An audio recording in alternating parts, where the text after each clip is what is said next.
मैथिली आ भोजपुरी के सबसे नीक चैनल एपी प्रोडक्शन दरभंगा के एखनई लाल बटन दबाकर सब्सक्राइब करू और घंटी के निशान बटन के जरूर दबाओ ताकि नव नव ऑडियो आ वीडियो अहाँ सब लग तुरंत पहुंच सके।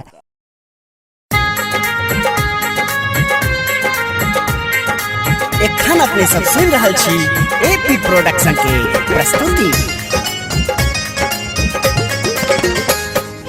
अब गेले आसीन महीना जी, अभी गेले आसीन महीना जी, अभी गेले आसीन महीना जी, अभी गेले आसीन महीना जी। जेबै दर्शन के मैया पूजन के, अभी गेले आसीन महीना जी।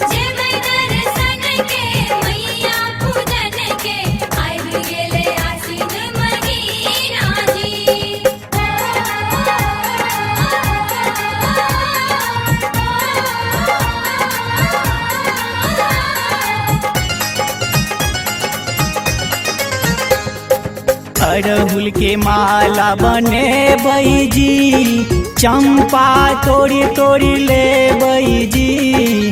अड़हुल के माला बने बैजी, चंपा तोड़ी तोड़ी ले बैजी। गेंदा गुलाब तीरा कचनार, फूल के डाल चढ़ायब जी।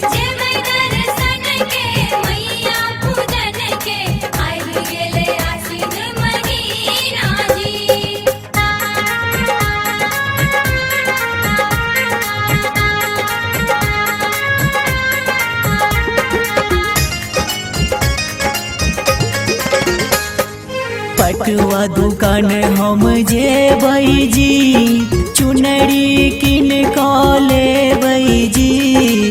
पटुआ दुकान हम जे बैजी, चुनरी किन कले बैजी। किन लेबै कंगना, जेबै माँ के अंगना, मैया के खूब सजायब जी।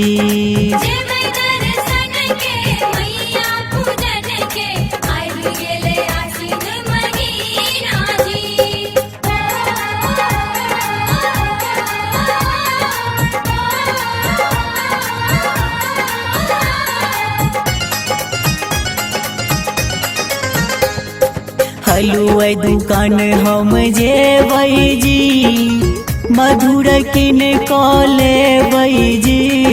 हलुआ दुकान हम जे बैजी, मधुर किन कले बैजी। लेबै पचमेर सुनथिन टेर, रची रची भोग लगायब जी।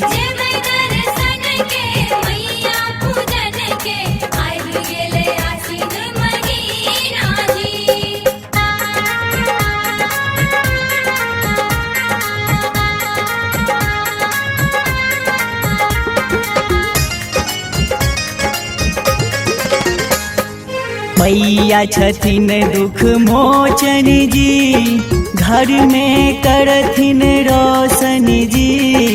मैया छथिन दुख मोचन जी, घर में करथिन रोशन जी। मैया से मांगी लेबै अन धन सोनमा, जीवनक ज्योत जगायब जी।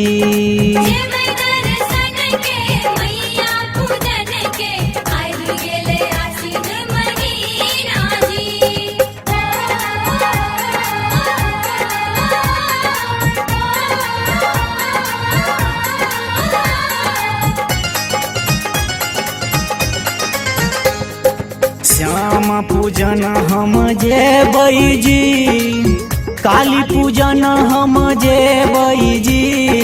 श्यामा पूजन हम जे बैजी, काली पूजन हम जे बैजी। गावे किशोरी गीत माँ स करब प्रीत, अचरक सुख हम पायब जी।